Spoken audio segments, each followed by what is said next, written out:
Good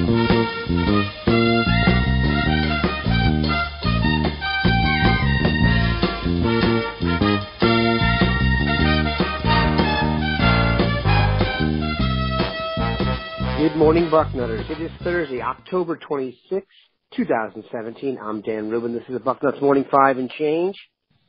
It's cold and gray in the Gem City. I'd ask about Indianapolis, but that wouldn't do anything because Steve Wiltfong, Director of Recruiting for 24/7 Sports, is in St. Louis.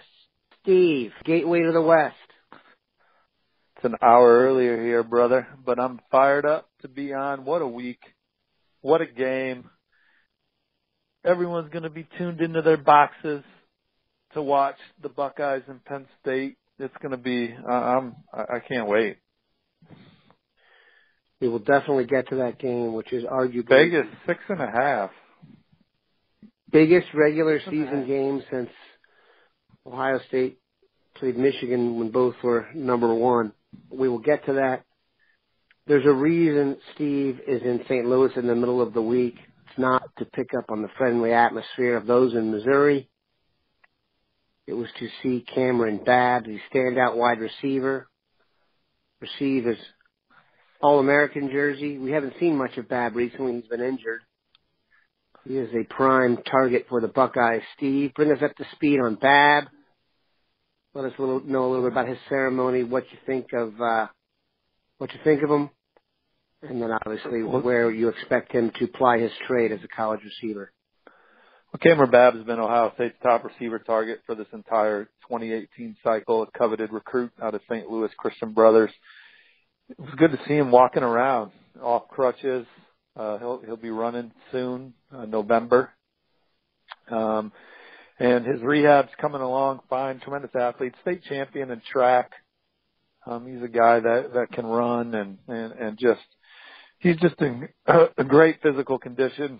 When you start talking about thoroughbred legs, his legs are as jacked up as I've seen on a high school receiver prospect. So if anyone's going to come back strong from a knee injury, which he'll have to do for a second time, so he's already done it once, it's him. And I'm just excited for him that he's, coming along and should be back to playing football soon. And I think the next time he puts on a chin strap, it'll be in an Ohio State helmet, trying to lose his stripe. That's what they do there, right? They lose their stripe. You hope they do. Yeah. So that'll be the next time he has a helmet. I think Ohio State's the clear leader for him. He's visiting this weekend. I don't expect him to commit.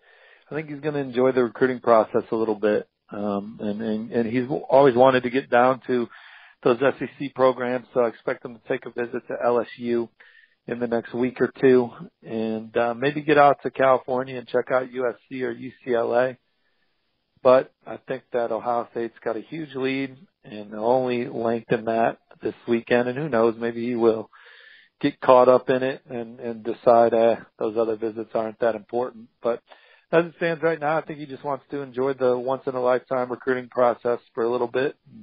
But Ohio State, they've recruited him as their number one target for the whole cycle, which means he's close with the entire staff because we know how they connect with their top targets, Zach Smith, Urban Meyer. All those guys have done a terrific job recruiting Cam Babb. And I think it's only a matter of time before he's officially part of this recruiting class at 24/7 Sports, ranks number one nationally. Yeah, it does seem like we've had Babb penciled in or written in pen for some time now. Good to know that the injuries haven't dissuaded the staff from being all over it.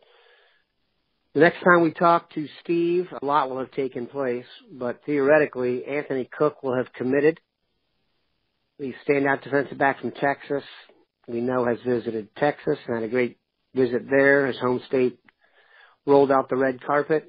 Then he had another visit to LSU recently, which I'm told went really well. But eventually he's going to choose between the three. An October 30th D-date. What's the latest vibe you have on Cook? An Ohio State source is skeptical that they'll land in, but I'm going to dig more on Cook today when I'm driving back from St. Louis to Indianapolis. So hopefully I'll have something on the front row before dinner on what I think Anthony Cook's going to do. Yeah, it doesn't look good. I guess Ohio State could pull it out at the end, but kind of depressing because that's another one we had written in ink. Maybe we shouldn't have. Well, obviously we I shouldn't don't have. know. So. Richard Garage named Clemson as leader the day before committing to Florida, and I'm not saying this is the same situation, but sometimes recruits like to throw you off the scent. I'm not saying that's happening here. There is a lot of Texas buzz, and an Ohio State source is skeptical that they'll land him. But they've recruited him as hard as anybody, so we'll see. There's some skepticism regarding a guy who's already committed. That's Josh Proctor. I would think that skepticism has waned a bit, knowing he is, as you broke the story, he is headed to Ohio State this weekend on his own dime.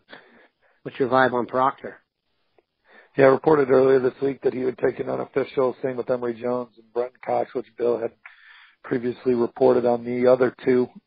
My vibe's still the same. I mean, he's committed to Ohio State. He's visiting, so that's a good thing. And I just, with recruiting, you know, I mean, they're going to have to fight all the way to sign day to sign him. But so far, so good, with a few more months to go. You know, he's an Oklahoma kid. Oklahoma's playing well. Oklahoma's not, they're not slowing down their pursuit of him. And I believe he communicates with the Sooner staff as well. So, you know, I'm not trying to like cause a stir here. I mean, he's doing all the right things for Ohio from an Ohio State standpoint of coming back and visiting when he could go to Oklahoma this week. Oklahoma's having 17 official visitors this weekend for a night game against Texas Tech. They'd certainly love to have Proctor on campus. So it's obviously a great sign that he's choosing to go to the Ohio State game instead of the Oklahoma game. But, I mean, I never say never, taking the words from Bill Kierlich, I guess, because Oklahoma's not going to go away on him until he signs his letter of intent. Yeah, I got a bad vibe on that one. It's my own personal opinion. Speaking of personal opinion, there'll be some other guys in town this weekend, one of whom you were on the road to see in the last month, and that's Rasheed Walker. I get the feeling that Rasheed Walker is going to Penn State, and this is just a formality. Am I wrong? No, yeah, you're wrong. I mean, he could end up at Penn State, don't get me wrong, but he's not a done deal to Penn State. He's very interested in Ohio State, and has been to Ohio State 5 or 6 times, and coming to get another look. Urban Meyer was at the school a couple days before I was there.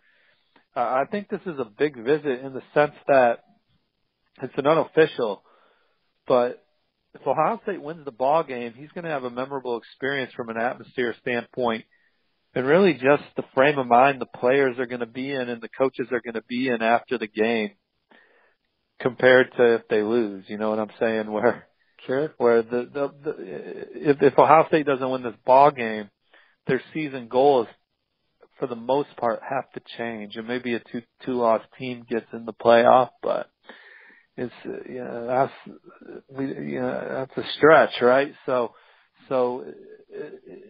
a win, recruiting such a game in inches, and I feel like this recruitment's so close that a win could then propel. I'm not saying Rasheed's making his decision based on the game, but the residual effect of the game from just the way the players are going to be afterwards and the coaches, the way that everyone would be after the game if Ohio State gets a big win, could have a lasting impression on Rasheed as he leads Ohio State. I expect him to come back for an official. So, this isn't going to be his last impression of Ohio State, but it's another layer to the deal. I gotta agree with you. I normally don't like to, and Bill always cautions against us making too big of a deal of one game. But this is a pretty big game, man. I mean, if ever there was a game to nudge you in one direction, this is probably it. So let's get to it. You cover the Midwest as well as anybody. You know the kids on this team, on these teams. You've seen them play since they were 15 years old. Penn State coming to Ohio State. I believe the spread is 6.5, as you referred to earlier.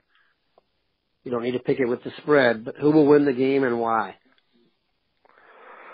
Oh, man.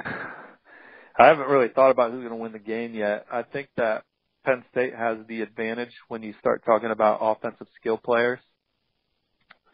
I think that Ohio State has the advantage at the point of attack. Penn State's defense, they play really hard. They get you behind the chains. and so you're losing the down the distance game, which changes your play calling, and they get off the field. They're a top 10 defense. They've been terrific all year. JT Barrett playing at a high level right now, but as we've talked about before, none of that matters because everyone's waiting to see what he does in his next big game against Penn State, because he didn't play that well against Oklahoma and didn't play well against Clemson. And I just hope, and I've said this before on the show, if Ohio State loses this game, I don't want it to be because of JT Barrett. And I like both of these teams a lot. Good people in the locker room on both sides. So they're two football teams that I pull for every week. And I just don't want it to be on JT if they don't win the game. I want JT to play well. That's one thing I want to see. He deserves to play well in a big game. Because you know the work he puts in. I just think Ohio State, they need this game. They both need it, obviously, but Ohio State, they're in a can't-lose situation. I guess you can say Penn State is because it's late in the year. I don't know. I think my gut says that Penn State's going to win the game. I still we'll see what this Ohio State secondary can do against the team. Penn State has arguably the best skill players in the country. Saquon Barkley, they have the best tight end in the country, Gesicki.